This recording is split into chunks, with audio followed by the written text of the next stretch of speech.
Et bonjour, et maintenant je vais vous parler de cette troisième partie de la leçon, les croyances de l'humanité, en essayant d'être précis, mes cours sur les influences que ces croyances ont eues sur nos sociétés.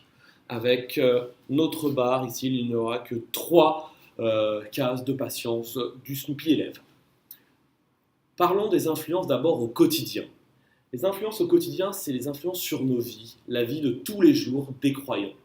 Et une croyance, on peut remarquer que c'est souvent une combinaison de trois éléments, de devoirs, d'interdits et de valeurs incitatives. Je vous donne un exemple avec l'islam. Dans l'islam, il y a cinq piliers, cinq grandes règles. On peut retrouver des devoirs, les cinq prières par jour, le pèlerinage à la Mecque, en Arabie Saoudite. Mais il y a aussi des interdits. Ne pas croire en un autre Dieu. Ne pas manger durant la journée pendant le mois du Ramadan. Et des valeurs incitatives, comme la solidarité qu'il faut avoir à travers l'aumône ou à donner à des associations. On peut retrouver ça dans d'autres croyances. Autre élément, mais d'abord, le premier jeton, il est là, c'est les comportements destructeurs. Malheureusement, les religions ont aussi causé beaucoup, et pas que les religions, excusez-moi, les croyances, on va voir, ont causé beaucoup de destruction.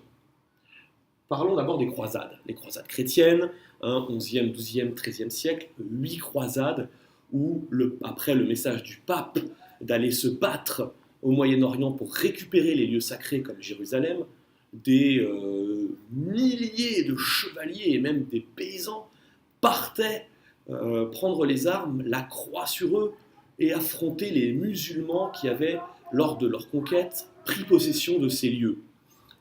Autant vous dire qu'à la fin des croisades, il n'y a aucun résultat territorial.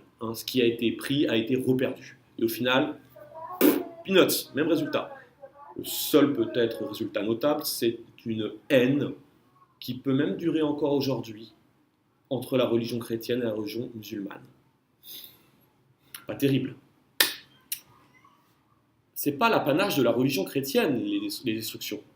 D'autres religions, d'autres croyances. Si on va chez les musulmans, le djihad, quand il est mal interprété, quand on ne le comprend pas comme une lutte intérieure contre ses propres doutes, une lutte intérieure, merci, une lutte intérieure pour vaincre ses propres doutes qu'on a. Et si on interprète le djihad, au contraire, comme une lutte contre les autres, une lutte pour étendre la religion de façon violente, là, ça entraîne des actions négatives et c'est même le carburant de mouvements terroristes, comme ISIS aujourd'hui, qui parle de djihad quand on fait exploser un enfant dans un marché. Même des croyances pacifiques, comme le bouddhisme, peuvent être touchées. Si on va en Birmanie aujourd'hui, il y a une communauté musulmane appelée Rohingya qui est parmi les plus maltraitées du monde. Des extrémistes bouddhistes sous prétexte que les musulmans ne s'intègrent pas, qu'ils nuisent à la culture du pays, les briment, les massacrent, les rejettent complètement. Encore un comportement destructeur visible aujourd'hui. Même les croyances sans religion, comme l'humanisme, peuvent causer à des problèmes.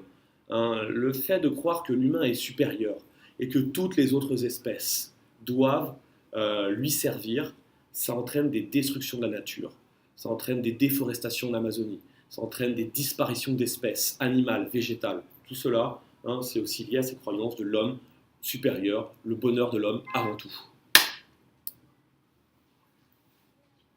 Allez, dernier élément, rapidement, ce sont les comportements constructifs. Et oui, les religions n'ont pas que du mal, les croyances non plus. Aujourd'hui, de grands mouvements de culture, des grandes cultures dynamiques qui ont créé des millions de choses sur cette planète sont liées à la religion. J'évoquerai seulement des bijoux de l'architecture. Si on prend le temple de Borobudur en Indonésie, lié à la religion bouddhiste, la cathédrale Notre-Dame à Paris, liée à la religion chrétienne, ou le Taj Mahal en Inde lié à la religion musulmane. Tout ça, hein, on imagine mal des constructions comme ça sans croyance forte derrière. Pour les sciences aussi, si je prends l'exemple des sciences arabes au Moyen Âge, hein, le fait d'une religion qui a permis d'étendre tant d'espace, de unifier tant d'espace, ça a permis de récupérer des découvertes indiennes, des découvertes des philosophes grecs, tout ça pour après pousser un mouvement scientifique très fort dans l'astronomie, dans la médecine, dans les mathématiques, et engendrer une cascade de découvertes. Hein, je vous promets qu'à l'époque, si vous preniez une flèche dans la jambe, un médecin arabe vous soignera bien mieux qu'un médecin de l'Europe occidentale. Hein, surtout si vous voulez garder votre jambe. Bon, l'humanisme a aussi développé le fait que l'homme est doué de raison, que l'homme peut s'améliorer, et que donc l'éducation est importante, et qu'il fallait l'étendre au plus grand nombre. Hein, le fait qu'il faut maintenant prouver des choses par les expériences avant de les enseigner, le fait qu'il fallait utiliser sa raison pour comprendre et ne pas juger et croire aux superstitions, tout ça, c'est aussi lié à la croyance en l'homme. Donc encore un comportement constructif. Ben voilà, hein, je crois qu'on y est. Troisième et dernière case remplie. Et même notre chapitre sur les croyances est terminé. Et là, je vous invite vraiment, mais vraiment, à vous rendre sur ce site. C'est la base. www.immersionhg.com HG, histoire géo, hein, www.immersionhg.com. Plein d'autres pistes, plein d'autres vidéos et des exercices. On aime ça. Allez, à la prochaine les amis.